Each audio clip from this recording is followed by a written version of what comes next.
Gentlemen, I'll say gentlemen rather than ladies and gentlemen, because I know that most people who watch me are men, young men. And I know that because of the type of questions I've been getting. I understand a lot of you are here from Instagram. A lot of you who follow me on my other socials have come here to hopefully have your questions answered. And I'm doing a live Q&A today, so it's completely unscripted. And also, no fancy sound effects, no stupid introductions, no stupid songs playing before the podcast goes out. It's just me on my personal Rumble channel, Talisman Tate, talking to my audience.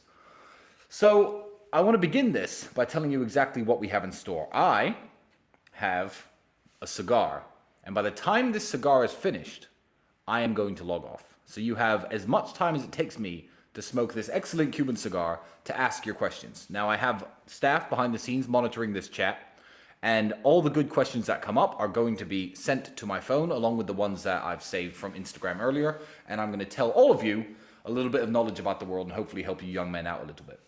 Now, I'm not going to light this just yet. The first question I'm going to read is actually something to do with what I'm about to say. I'm going to start with an urgent appeal to my friend, all of my friends in politics, I guess, to do something about the Joe Exotic situation. Now, before you guys start, at least 500 or 600 questions have come in saying, why do you always post about Joe Exotic? What are you trying to do with Joe Exotic? And I'm going to make this very, very clear. I believe that the situation with Joe Exotic is the biggest case of injustice that we've seen in recent times. It's very clear, even from watching the documentary, that he was essentially just hot-mic'd by some idiots making jokes with FBI wires inside of their jackets. And, you know, he made a few tasteless jokes, but he obviously had no serious intention of committing any crime, and they've locked him up for 20 plus years. And everyone forgot at the end of Tiger King and at the end of the show that this man was still in prison. You know, he's sick at the moment. You know, he's not doing too well. I want to get him home to his friends and his family ASAP. So, you know, spread the word, spread the love, donate any money on Super Chats to this broadcast. All the money, and I will need it, is going to the Free Joe Exotic Fund. I know Joe watches the show, so shout out to you as well. But everybody, share this kind of news to your story. Don't let it be silenced, and don't let it go completely, forgotten, because it's absolutely sickening. Which brings me to my first question, which is why I brought up Joe Exotic first. The first question that came through on Instagram, which I thought was very interesting, and I knew I was going to talk about Joe anyway, was what do you think of rich people that have tigers and lions as pets? Is it a go or is it a no-go? So, to make this very clear, I would say, no matter what you want to be in life, and no matter what you want to do, whether it be, a dog trainer or a kickboxer or a zoo owner, it takes certain amounts of passion, time, and dedication. What do I think of rich people having tigers and lions was a very good question, because rich people can do it better than anyone else. I don't agree that anybody who is on a budget should be, locking an animal in a cage in their house, neglecting it, not spending time with it, making the animal not feel at home or a member of the family. I do believe that is cruel. And I think a lot of people who look at these big cat owners are happy to tar them all with the same brush. Some crazy guy in Oklahoma who, locks one tiger away in his living room and then it goes crazy and kills his family. That's not what pet ownership is about when it comes to big cats. And I know this because recently, a few days ago, I did a tour of a zoo with one Mr. Belhassa, a wonderful man here in Dubai who has the time, energy, passion, and resources to take care of his animals. And he was showing me all around his private zoo, and he does big cat ownership right. So I'm completely against animal cruelty. But you can absolutely own tigers and big cats if you choose and if you have the energy and resources to dedicate to it. So that's Joe Exotic and big cats out the way. The only reason I answered that question first is because it feeds off, my initial appeal that I was going to make to everybody else. And now I'm going to get to probably the most asked question that I've been asked, not just today, not just yesterday, and not just on this Ask Me Anything, and not just on my Instagram. In the last month, the question that I have been asked the very most is, how has Andrew's conversion to Islam affected your brotherhood? How has it affected your relationship? Is it going to affect your relationship? Is it going to be strange living in a household with two faiths? Are you going to convert? These are a bunch of questions that have obviously come through, and I'm going to try to answer all of them within the next few minutes. So, Andrew's initial point about Islam he was making many months ago before he officially went loud with his conversion. I knew about his thoughts and the way his heart was leaning for a very long time. And Andrew made a very good point, a very strong point. And his point about Islam was this. He said, if you walk around a Catholic country, a country like Italy, and you insult Jesus Christ, or if you walk around England and you insult Jesus Christ, you could say offensive things about him. You could tell an English person or an Italian, here you go, say something bad about Jesus Christ or your God. Here's some money. Will you do that? And people would do that largely as a whole. And also saying bad things about, Jesus Christ and their God. Nobody would face any repercussions. You could walk around the street freely saying these slanderous things, which is very rude and very impolite, and nobody would do anything about it. However, in the Muslim world, you see where I'm going here, such example is simply unthinkable. A Muslim would never insult his own prophet. He'd never insult his own God. And that too, if you were in a Muslim country or even in the presence of Muslim people and you were to insult their God or their prophet, they would be absolutely furious. Someone might even punch you in the face. And that's very fair enough. But what Andrew failed to mention, which is the point that I think I'm going to raise right here, is there are people in the world who will punch you in the face if you insult Jesus Christ and if you insult Jesus Christ or the Virgin Mary or anything. And those people are the Muslims. Now, if you don't know religion and you don't know religious history very well, then I guess you don't know that one of the most important prophets in Islam is Jesus, son of Mary, as they refer to him, or Jesus Christ, as us Christians call him. So this, Dubai, the Middle East, the United Arab Emirates, the Muslim world is a part of the world where you could not walk around and freely insult Jesus. So I feel perfectly at home in the Middle East, and I feel perfectly at home living with my brother, who is now a Muslim. He's going to put a Quran up above his title belts in the house. I have no problem with that book being in my house. I am very happy for my brother and the decision he made. I think that it's going to benefit him in the long run. I think that he's a lot happier than I've seen him in a very long time, and good for him. Now, I was asked about my own conversion or potential conversion, and here was my answer.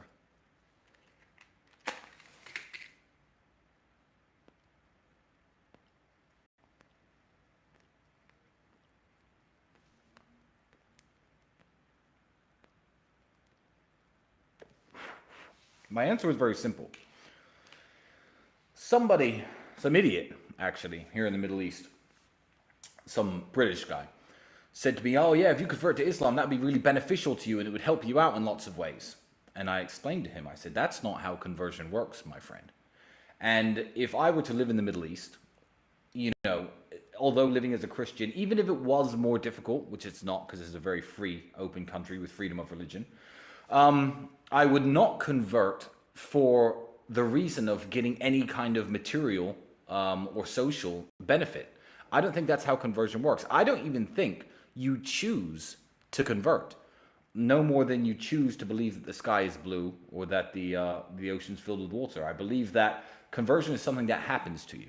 Now, I've been doing a lot of reading. A lot of people in Dubai have gifted me some wonderful books, The Miracles of the Prophet Muhammad and so on. And I enjoy reading this material. Conversion isn't something that I plan to do because I don't believe it's something people plan to do. I believe it's something that naturally happens to people and something that, you don't choose, because you don't choose to change your mind. You don't choose to change your mind just naturally changes as you're persuaded. So as for a personal conversion, I will say no, that's probably not coming. It's certainly not coming yet. If it does happen, it will be an organic process. But nevertheless, I believe that Christians and Muslims are now finally united.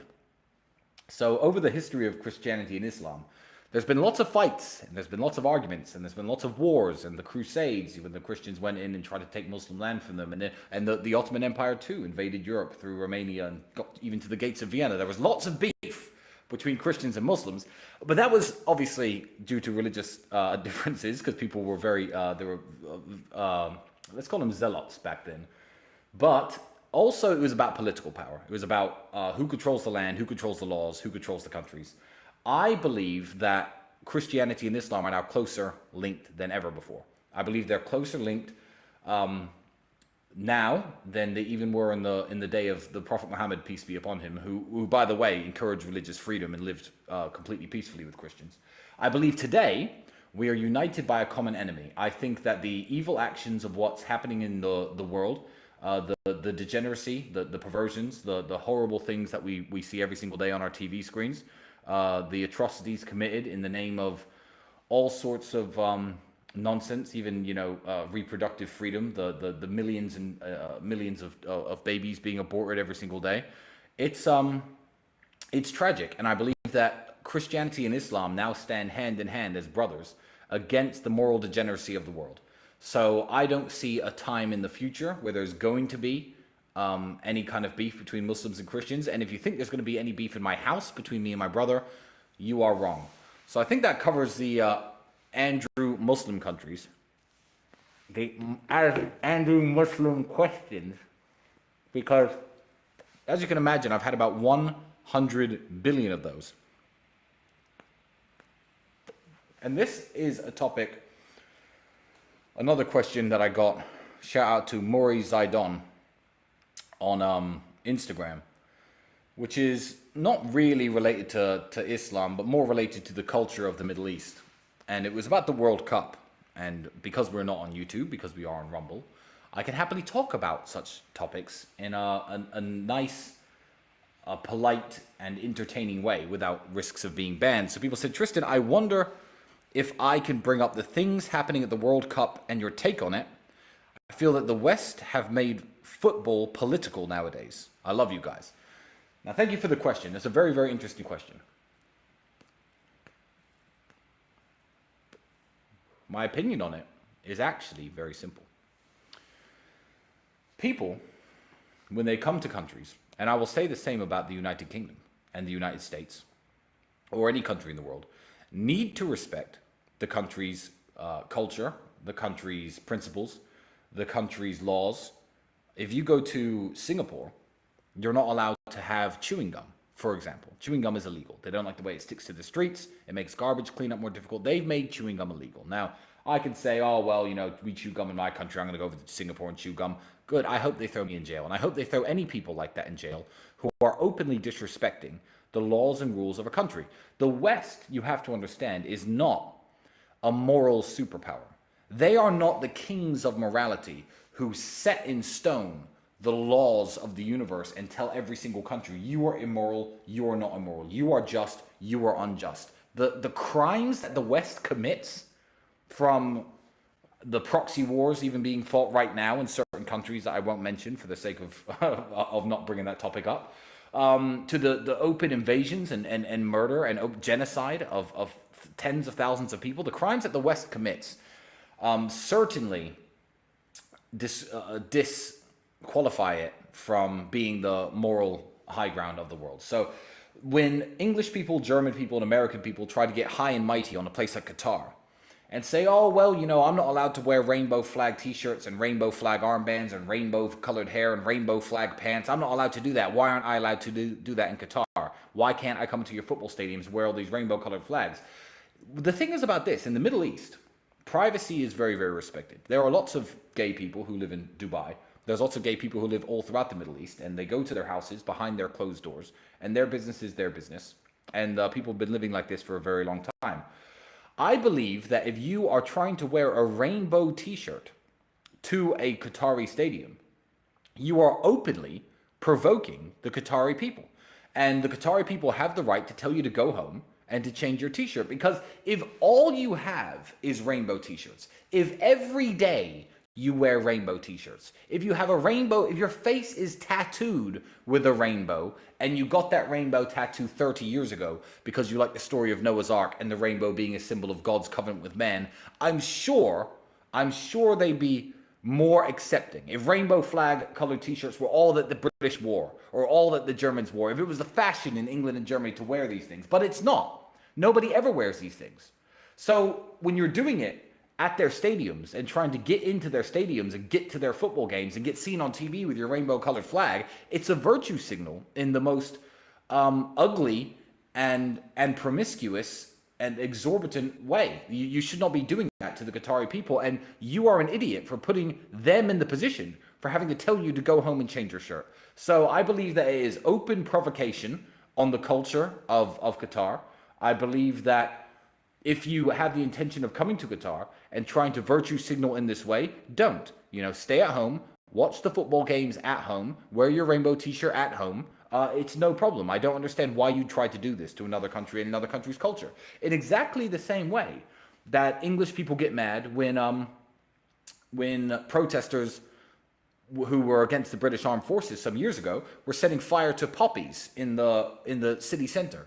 If you buy a poppy in the city center, the World War I memorial decoration, the small red flower, for those of you who don't know what that is, and you go home and light it on fire, no one's going to arrest you and no one's going to care. But when you openly provoke the English people in that way, they have the right to protest and get mad at you and throw you in jail. But the English people don't do that, of course, because England's too soft. But yeah, don't go to Qatar and provoke them, and don't think that your countries are the arbitrators of what is moral and what is not, because the behavior of the Western countries, especially throughout the last 40 or 50 years, has been some of the most disgusting and some of the most immoral behavior anywhere on the face of the planet. So these people aren't the boss.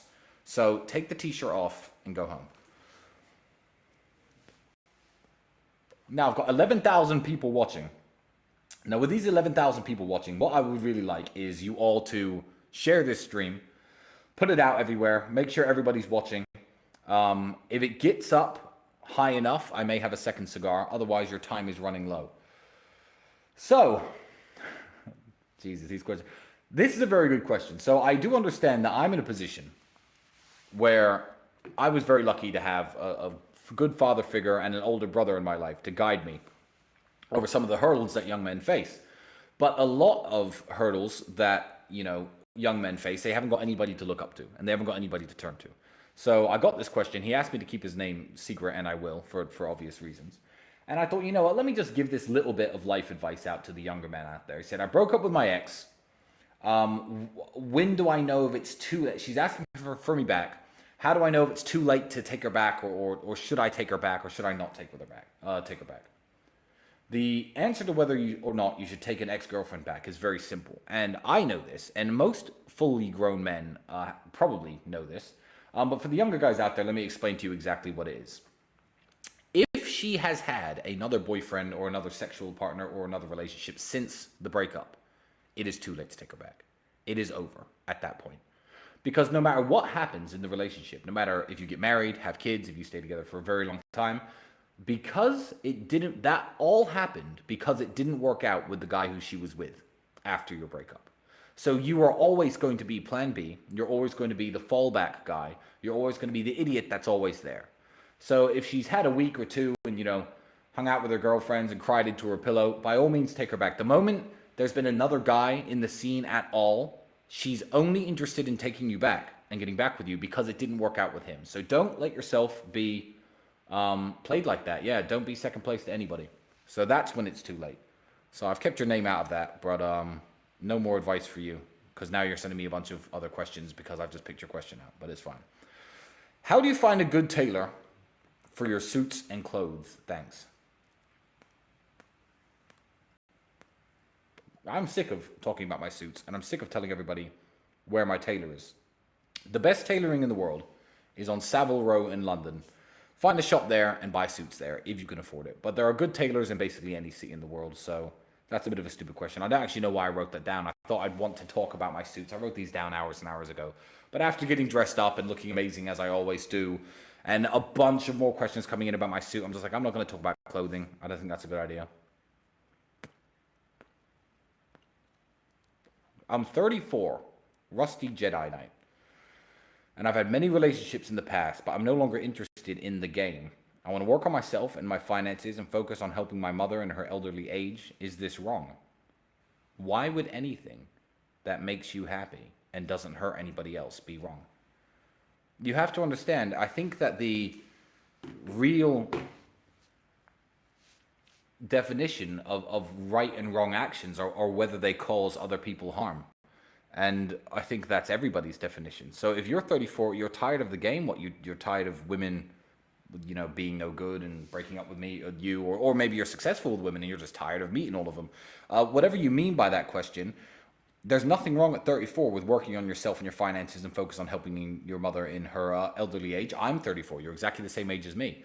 I am too working on myself, trying to build myself up, working on my finances, although they're pretty secure. I'm always trying to do better, and I care about taking care of my mother too. Yeah, I'm certainly not chasing tail around like I was when I was 21, because, you know, I've realized as I'm older and smarter that there are better things to do. What I would advise you though is Rusty Jedi Knight. You're only 34. Do this for a couple years, but eventually you are going to need a woman because you are going to need kids. And having kids is a very important mission in any man's life. So yeah, by all means, work on yourself. I don't understand why that would be a negative thing. That's actually a very beautiful thing, and I wish you the best of luck.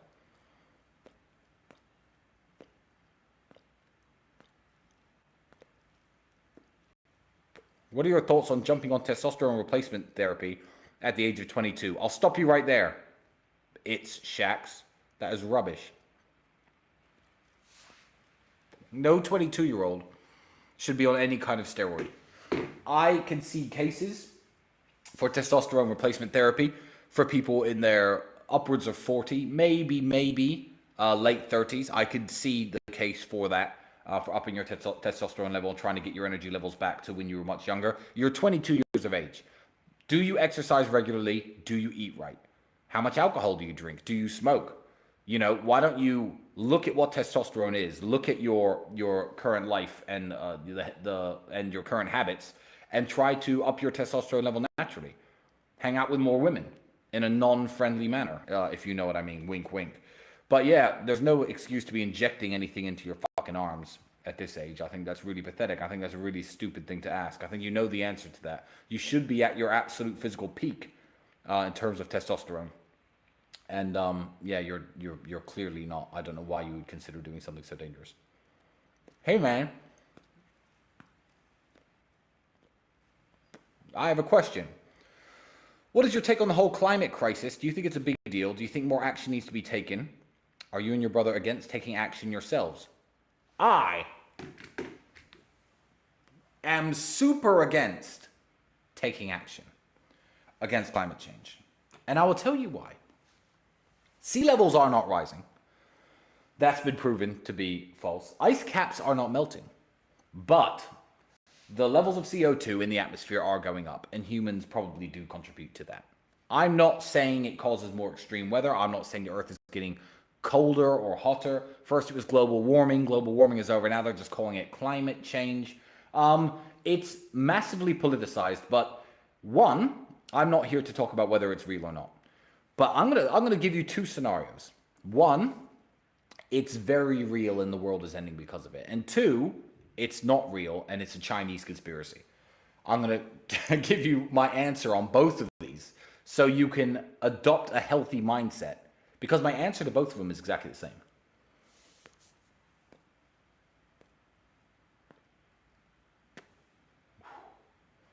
The answer is, and when I say this, I'm not saying it from a place of ignorance. When I say it's none of my fucking business to try to stop climate change, I really do mean that. Let's take the last crisis in pollution.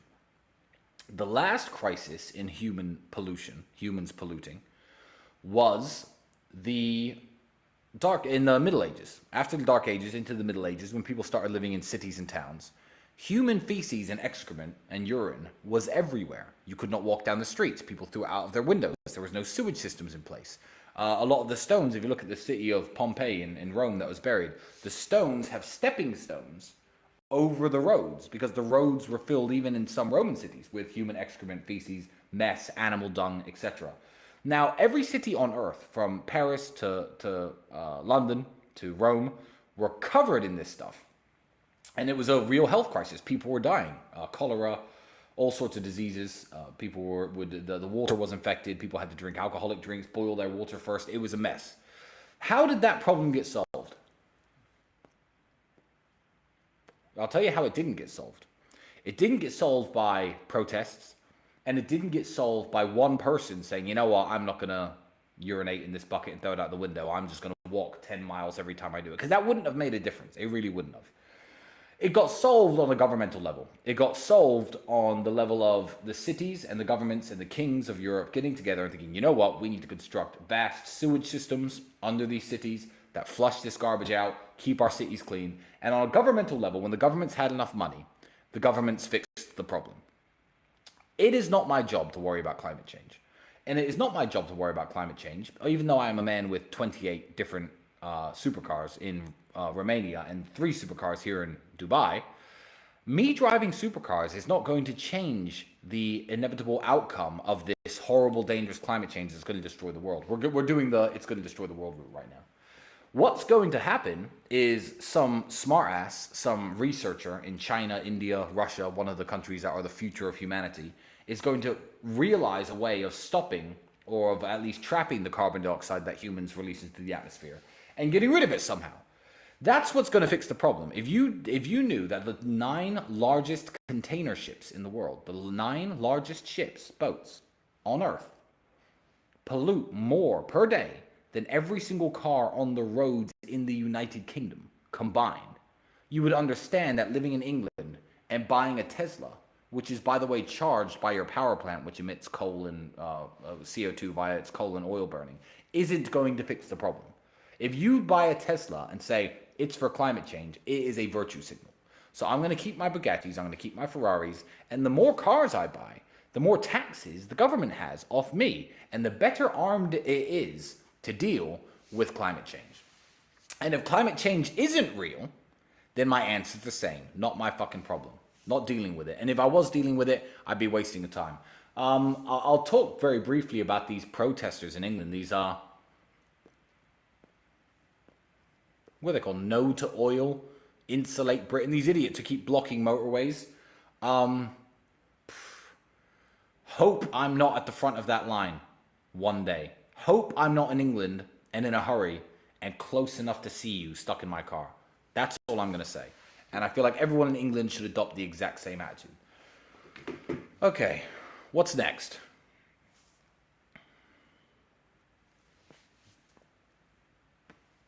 This cigar is excellent. Should I speak briefly about cigars? Lots of questions about cigars, but I'm not that interested in talking about cigars. Anything Cuban is good for all of your cigar questions.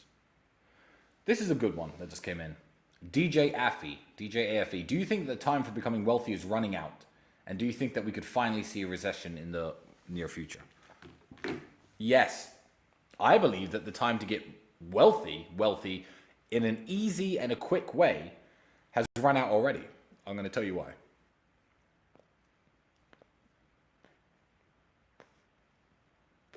We've all heard of the gold rush, haven't we? The gold rush was a time when in certain rivers in California, large nuggets of gold were found and people went nuts. People all moved out to California and lots of people got very rich because there was gold in the hills and everyone was panning for gold, searching the rivers for gold, mining for gold, and lots of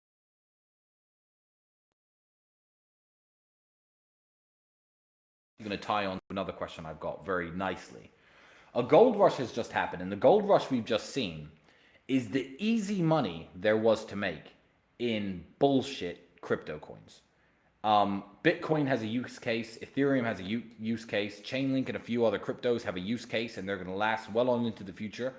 They might even be the future of currency. People who own them now might be the richest people in the world in 5 or 10 years. But I'll tell you what isn't going to exist.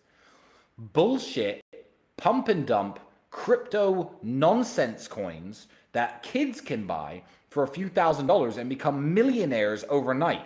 The time of easy money is over. The gold rush is over. There's no more easy money in the way there used to be. There's no way you're going to draw a little pixelated picture of a monkey or a banana or a pig or a ninja and sell it for $600,000 anymore. The NFT craze is over. That goes to show that the easy money days in crypto are completely over. So getting wealthy is possible. It's always been possible. And during the worst recessions in the world, people have made money. Getting rich, possible again, but it's going to take a lot more hard work than it's ever taken before. The days of the free money on the internet have ended absolutely. There was hope for the crypto market. I believe that the days of NFTs and pump and dump shitcoins could have came back if Sam Bankman-Fried hadn't fucked up with FTX. I believe that that was the nail in the coffin that has killed the crypto market in terms of all of its bullshit. All of its NFTs, all of its pump and dump coins, all of its nonsense fucking meme-based tokens. That's over. And I think Sam Bankman-Fried, by losing $200 billion of investor money, has taken so much stupid money out of the market, the smart money isn't going to buy into these scams. And I've had a lot of questions about what I think about the Sam Bankman-Fried and the FTX situation. And I will touch on this because I feel very passionately about this. I feel like there's more to this than meets the eye. So I'm going to go full conspiracy theorist for a moment. And I'm going to entertain some ideas for half a second. Then I'm going to talk about Sam Bankman-Fried and his company and who he actually is. Imagine you are the architect of the Matrix. And imagine you like fiat money. You like everyone to have their dollars, everyone to have their money in their banks. You're in charge of the money. You're God of the money, the money boss. And a bunch of internet nerds who you don't know, who no one knows, have created this new currency. Oh, everyone's got Bitcoin, everyone's got Ethereum. They're changing your real money for it. The value of crypto is going up. That would be very scary if you were the architect of the Matrix. So what better way? Because if people fuck with real money, fiat money, like Bernie Madoff did, he ran an investment scam. Look up Bernie Madoff if you're not old enough. It was a Ponzi scheme where lots of people were investing real money through through real powerful, important people, through his real looking investment scheme. It turned out to be a big scam. He's in jail now for the rest of his life. Whether or not FTX is a conspiracy depends on whether Sam Bankman-Fried goes to jail. Because let me tell you, if you're the architect of the Matrix, what better way to fuck with the nerds who have been undermining your authority than putting some likable, friendly, chubby, curly-haired, non-threatening dork as the face of this new system. Hey, I'm Sam. You can put your crypto here. I'm an awesome guy. I love everybody. I'm going to give all my money away. I don't really care about being rich. I just want to empower everyone to make money with crypto. Also, I'm the second largest donor to the party who just won the American election. And then Sam Bankman-Fried scams everyone, takes everyone's money, fucks everything up, ruins the crypto market, and everyone ends up broke. Think about it. Think about it. Wouldn't that be a masterful chess move? Wouldn't that be a swipe at your opponent's queen if you were the architect of the Matrix? That's a Tristan Tate original conspiracy theory, I think. I don't know. Maybe some other people are saying the same thing. A lot of smart people probably are. But that aside, let's pretend none of that's true. What do I actually think? Yeah, I think that don't trust men who don't value money. Don't trust men who can't get laid. All the tenets that me and Andrew talk about. You know, this guy had billions of dollars, 22 billion to be exact. He was like, oh, well, I drive a Toyota because I like my Toyota. It's a good car. Nerds like him with no muscle, no power, no influence don't get rich to give all their money away and drive Toyotas. There's something he was doing behind the scenes. There had to be something he was doing behind the scenes because every nerd like that cares about power. Look at the people who are in charge of a lot of the social networks and the big electronics and powerful companies today. They're nerds, and nerds love power. Also, don't trust a man who can't get laid. Have you seen his ex-girlfriend? FTX was a group of fucking nerds living in the Bahamas. And I don't think it was a sex cult like people think. I think what it was is none of them had any women, but there was one girl who kind of knew them all. This geeky girl with glasses. Everyone's seen pictures of her now. The FTX girl. Google FTX girl. Her image will come up. And first she was dating one of them, then she was dating the other, then she's dating the third. And I don't believe it was a sex cult. I really don't. I would actually, I think I know more about male and female dynamics than the people who write those conspiracy theories that FTX was a sex cult. What I would say is, these guys have no game. They can't get women, and they're happy to take the ex-girlfriend of their friend or their other friend because they all like her, because they all have secret fantasies where they jerk their little dicks off to her, and just be with her for a while and then pass her on. If she breaks up with them, they're probably upset. Oh, she's with this guy now who's in our team. Well, she's free to date who she likes. Watch one woman try to get into my group of friends. The war room leadership, for example. The leadership of the war room, let's say. Let one of their exes, or one of my exes, try to get with them and see what happens. You think she's going to be, what, at the war room events holding my guy's hand? Or their ex-girlfriend's going to be at the war room events holding my hand? Well, she's with me now. Never trust these type of people. And I saw it in his face when he was first talking about, I only like Toyotas. I'm not going to buy a nice car. I took all my money off FTX over a year ago. So if you lost out and you knew who Sam Bankman-Fried was, your fault. But yeah, keep that conspiracy theory in mind. Also, don't trust nerds. Ever. Do not trust nerds. I'm going to talk about the real world at the end of this podcast. But yeah, the time to get wealthy is running out. Oh my God. Why would you ask me this? 101 Mo. I'm 20. Do you think boxing is worth it? It seems to be extremely risky and you might not make it out with a proper brain. Should I look for something else? You haven't got a proper brain to be sending me these stupid ass questions. You know the answer. Do I rant on this guy or not? I don't think I do I? Boxing is absolutely worth it. I'll tell you what. I'm going to box. I might not make it out with a proper brain. Let me tell you something. If you do not box, you might not make it out of a bad encounter in the world with your fucking life. You might get head stomped, knocked out cold, and killed in front of your fucking family if you don't know how to defend yourself. It's a necessary risk. Learn how to fight. Learn how to defend yourself. What a fucking stupid question. Why would you even ask me that? Are you trying to upset me today? Jesus Christ.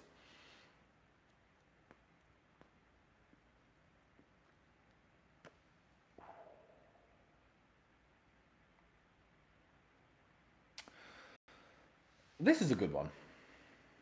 And I don't know if I should do this. She know. Okay, yeah, screw it. Okay, Tristan, where is the best place in the world to avoid the next coronavirus lockdown scam? So there's this conspiracy out there that coronavirus and all the lockdowns and all the vaccine mandates was just a massive scam and it was totally unnecessary and didn't save anybody. I'm saying nothing, but that's a thought that a lot of people have right now, that this coronavirus thing was completely unnecessary. And everyone's asking, now this young kid is asking me right now, what's the best place to avoid that? There is no place, my friend. The place is inside of your own human zygote. You have to become a person who can avoid it. You can be a normal guy in Belarus or Sweden, the countries that didn't actually lock everyone down, and next time they could just lock you down. You don't know. But if you're powerless, then you're powerless. So what you have to be is the type of person that's hard to kill, the type of person who is out of the matrix. Anywhere outside of the matrix is a place you can avoid it. Are you working a normie job that your company might make you take experimental vaccines to keep your job? Is that your only source of income? And is that the only thing you can do to continue providing for your family? Then I don't care what country you live in, my friend. You cannot avoid the next wave of bullshit if it comes back. What I would certainly say is become the type of person that cannot be locked down. I lived in Romania, which did lock down. I lived in Romania, which did try to mandate vaccines. And when these lockdowns and all these things came about, me and my brother were just traveling the world freely on private jets with papers that permitted us to cross borders into various countries, hanging out with who I wanted to, going to parties that maybe shouldn't have happened. I was living my life very normally. I was one of the least affected people in the world, and that had nothing to do with where I lived. It was all to do with who I am. So become that guy. Don't worry about where you live. Where you live is actually the wrong question, which is why I decided to answer you in the end. And we all know how to become that guy. Network, connections, power, money. That's what makes you free.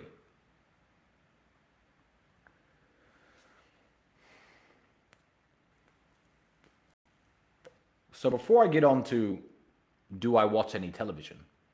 And I'm going to talk about, in depth, the greatest TV show in history and the only TV show and series I have ever watched in my life. Let me talk about this. What are the nicest things in existence that rich people have and use that broke people don't even know about? This is a good one. This is a good one because I've only known about these things in recent times.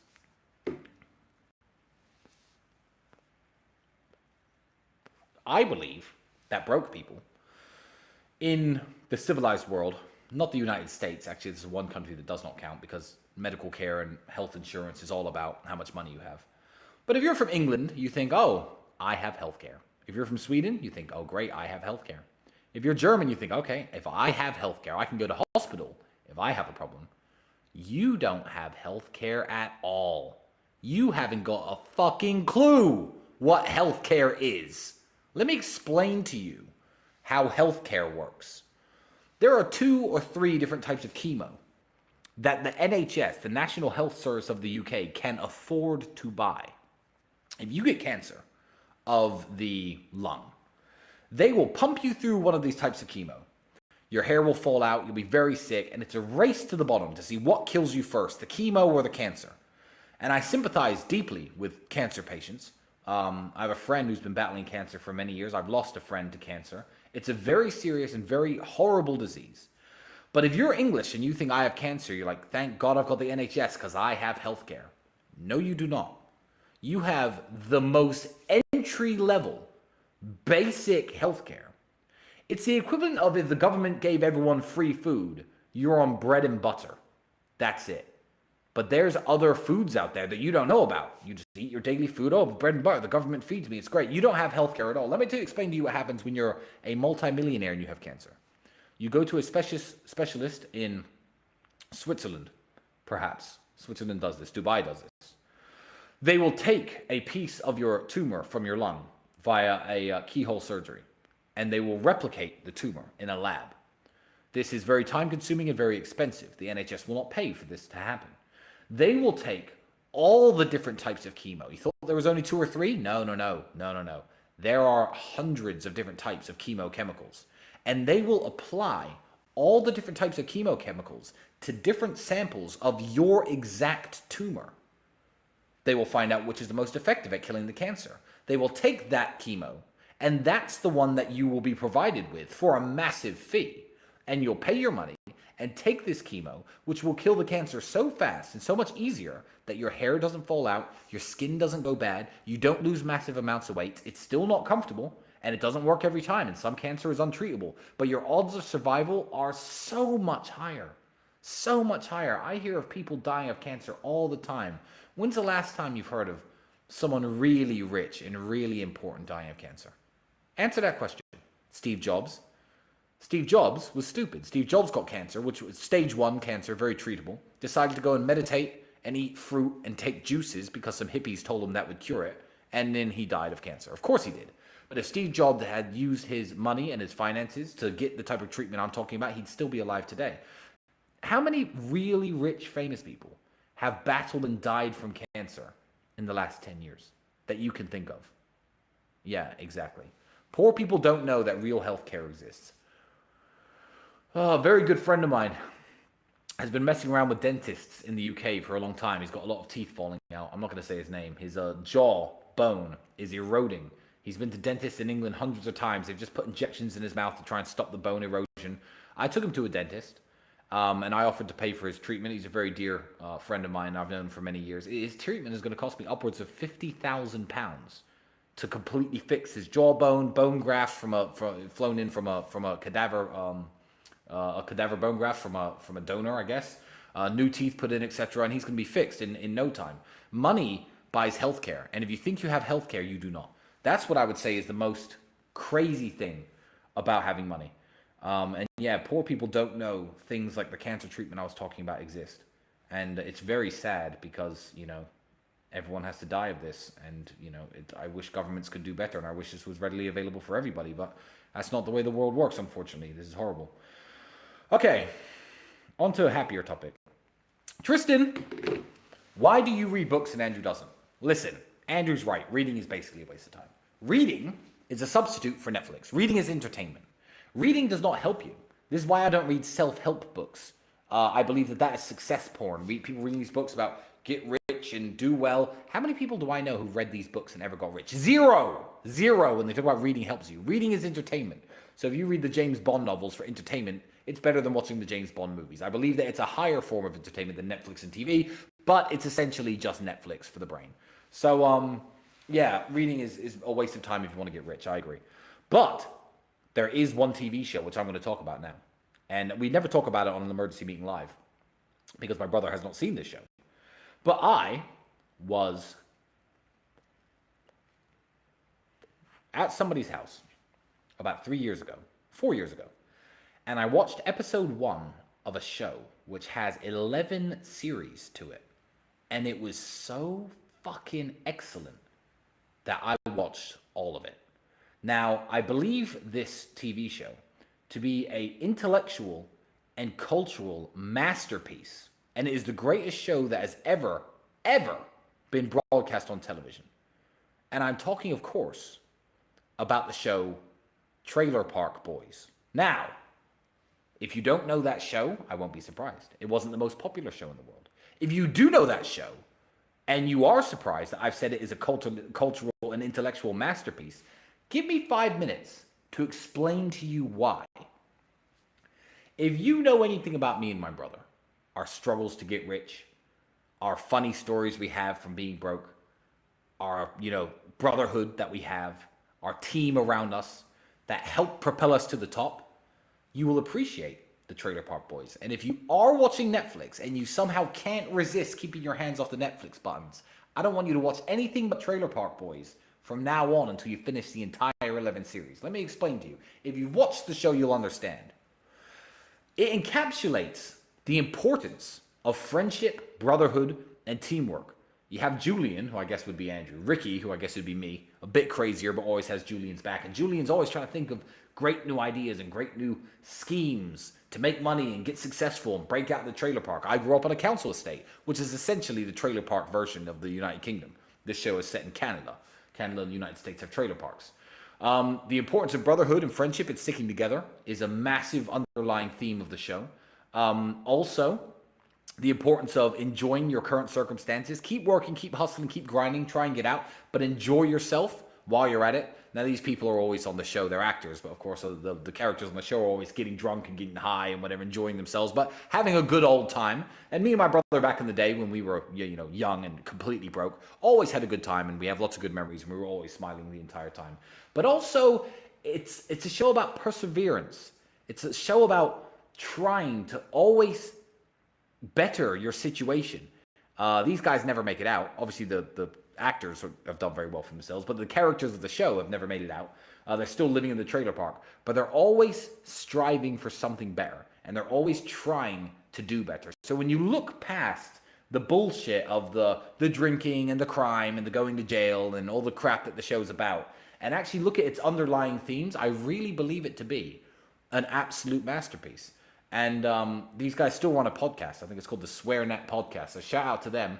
I would, even though no matter how big I get, even though Andrew's talking to the biggest podcast in the world, I will do podcasts with millions and millions of subs. I don't know how big the SwearNet Podcast is, but regardless of how famous I get, if these guys invited me to Canada to have some drinks with them and talk on their podcast, I would come anytime, absolutely anytime. So get this over to John Paul Tremblay and let him know that I'm happy to come on the show. Trailer Park Boys, #1 show ever made. Besides that, TV's a waste of time. Especially the news. So,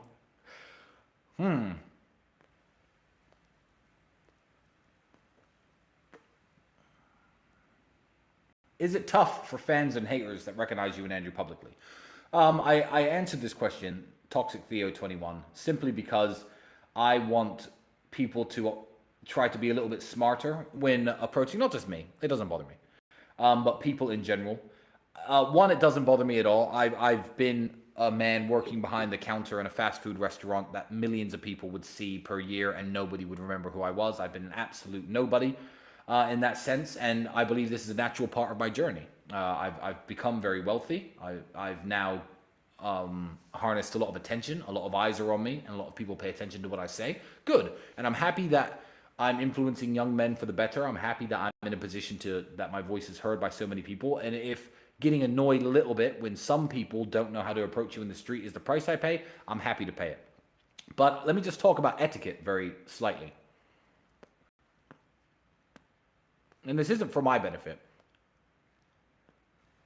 It is for the benefit of all famous people in the world, or all well-known people, or all public people, or whatever you want to call them.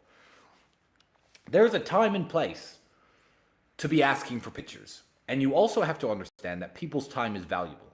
If I'm waiting for a taxi outside a building, and you come up and say, hey, Tristan, big fan of you, I'd like to take a picture with you, I'd say yes. I'm literally waiting for a taxi. It'd be a real dick move on my part to say, no, get lost, get out of my face. I absolutely will take a picture with you. If you catch me walking on the street, I'll even stop for a second and take a picture with you.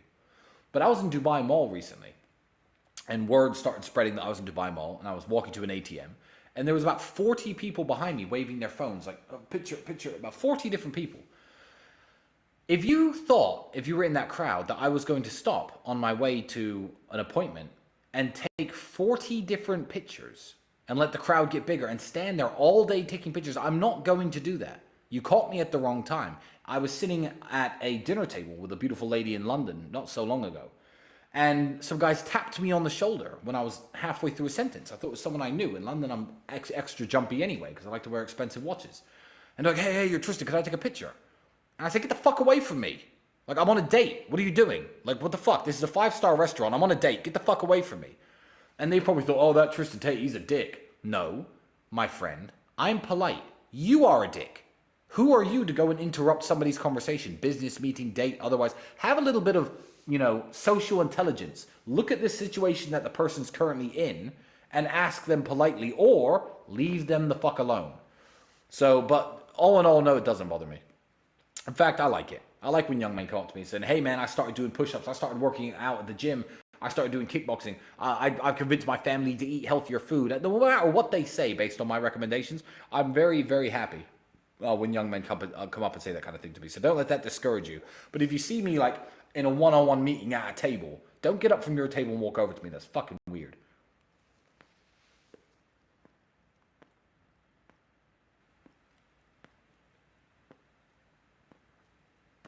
Mike D'Angelo, what are your thoughts on bottle girls and taking them seriously in a relationship?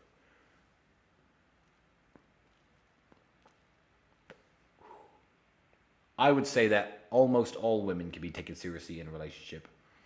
The only exception, I would even say, bottle girls, if you don't know, it's an American phenomenon, and I'm going to get onto bottle girls in a minute, and I can rant about them for a second. But bottle girls are the girls that when you order champagne and vodka, they come over with the big bottles, they carry them over, and they stand by your table, and they pretend to drink it. And that's what a bottle girl is. I believe that if a girl's a bottle girl, even if a girl is a model, I would even go as far as to say a stripper. You could take a girl seriously if she's a serious girl. Basically any job that she does which doesn't include having sex with people. If a girl's job includes having sex with other people, you cannot take her seriously. As long as no one else touches her, I believe that there are scenarios, and it's easier with some jobs, harder with some jobs, where you can take her seriously.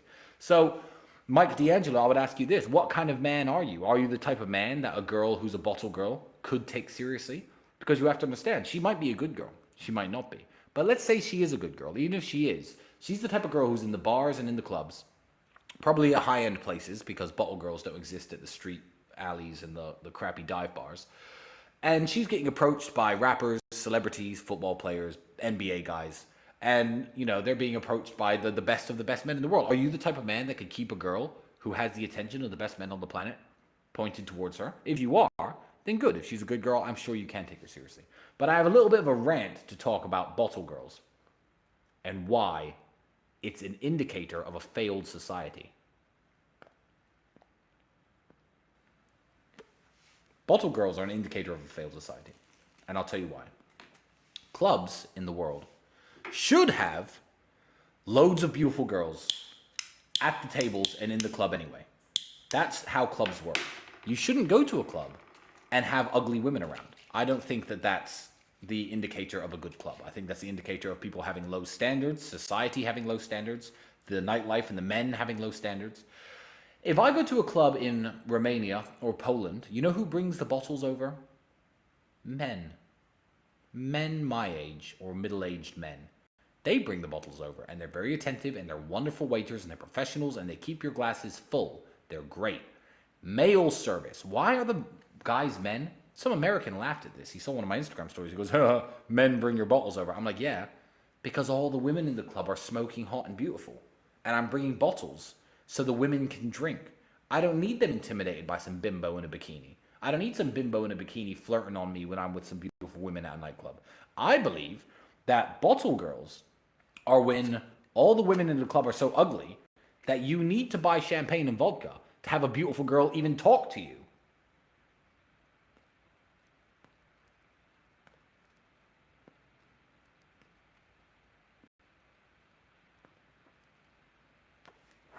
Which, of course, is the indicator of a failed society. So no, I don't believe that bottle girls are a good thing at all.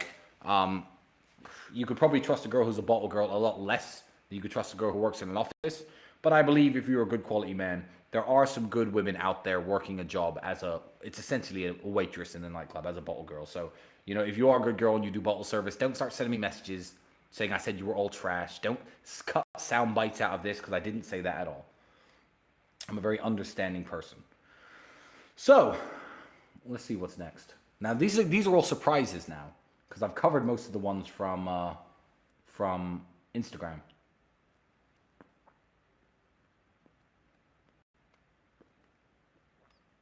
Miguel Legacy. I'm 21 and I've met a 20-year-old moral Christian woman. Would it be a delusion to pursue marriage so young or stupid? I believe I'd be happy with her, honestly. Miguel, if you believe you'd be happy with her, who am I to tell you not to? I, personally, think there should be a bigger age gap between men and women, not just 1 year. That's my personal take on the universe. But Miguel, I'm not the boss of you. And you know this girl better than me. And I honestly, if you really think that she's a woman who will make you happy and you want to marry her and you want to start a family young, if you're in the financial position to do so, I absolutely advise you to follow your heart and do what makes you happy. And I hope you two are very, very happy together. I really do. And that would be absolutely wonderful. And I'd love in 10 years if you sent me pictures of all your kids and be like, oh, look, you told me to propose to her. That would make me fucking the happiest man in the world. So, yeah, good luck with her, Miguel.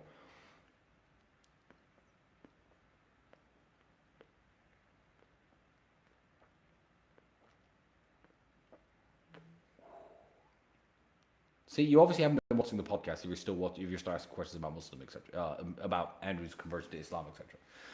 Now, I'm going to cover a few generic questions.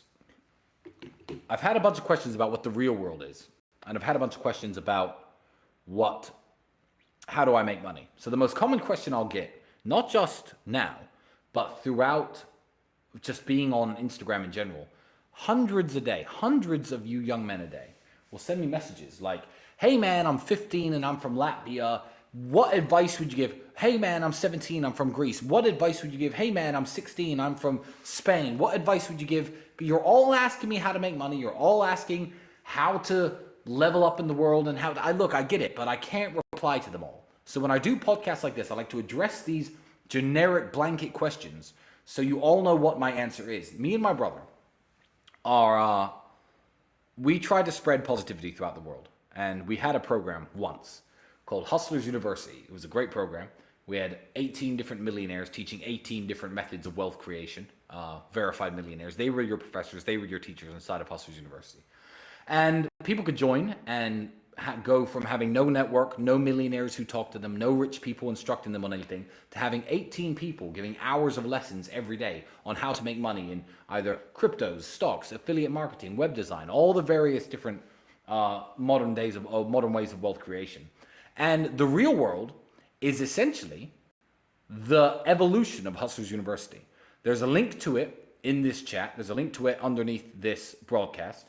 If you are interested in learning how to make money, if you're interested in joining a network of people where verified rich, verified millionaire status individuals are going to instruct you on how they made money, coach you, teach you, help you hone your skills, then that is a program that you should definitely be a part of. You'll learn a lot. You'll probably earn a lot. And you go from a man with having no millionaires on your phone, nobody important to talk to, just messaging your friends all day, to being inside a network of not just the guys who are instructing you, but also you're a part of a community of young men, mainly, some older men, some women, who want to strive to be more financially secure and more free from the matrix in this world. So the real world is an absolutely wonderful program. It's the evolution of Hustlers University. We've kept this very quiet until very recently because the Matrix was still trying to shut us down. They were still trying to silence me and Andrew. They've absolutely and utterly failed. And yeah, the real world is live, and it's a wonderful program, and I'm even in there myself. So and I learn from there. So if I can learn something, you better believe you can learn something. I think, even though my cigar is not full yet, I am going to call an end to this broadcast. As you can see, you're on the Rumble channel Talisman Tate, which has only 8,000 subscribers. 8,000 subscribers, but there are 12,000, 13,000 people watching live. I'd like you all to subscribe to this if you're watching. I'd like to end with more subscribers than I have currently viewers. If you have any additional questions, message me on Instagram. I'm going to be doing these cigar nights at least once a week, so you can talk to me uncensored. You can throw your questions out here and have them answered by me in the public space. This is going to be a separate thing from the emergency meetings. I hope you guys enjoyed all the advice. Follow me on Instagram, follow me on Getter, follow me on Rumble. All the links to that are in the description to this broadcast, and so is a link to the real world, and I'll see you inside of there. I have plans tonight. I didn't get all dressed up just for you guys on YouTube. I'm not going to tell you what I'm up to, but obviously it's something cool because I'm a cool person. So I've got to go. Peace and love to everybody.